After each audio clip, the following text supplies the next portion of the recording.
Todos sabemos que nós, nas palabras que sexen sustantivos e adxetivos de máis de dúas ou máis sílabas que acaben en L e que eleven o acento na última sílaba, forman o plural suprimindo este L final e engadindo a terminación is.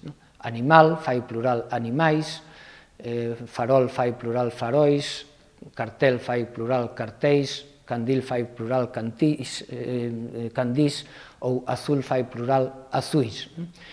Cando se trata de sustantivos ou adxetivos monosílabos non se segue esta regra, senón que o plural faise engadindo a forma do singular a terminación es. O plural de sol será soles, o plural de mol será moles, o plural de tal será tales.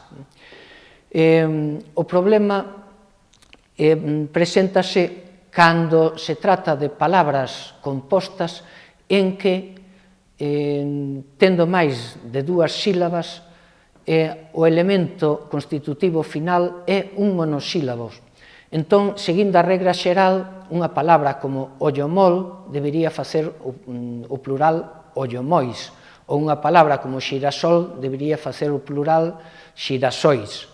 Pero isto non é así. Non é así porque cando se trata de palabras compostas, o plural fórmase sempre da mesma maneira en que o forma o seu último elemento constitutivo.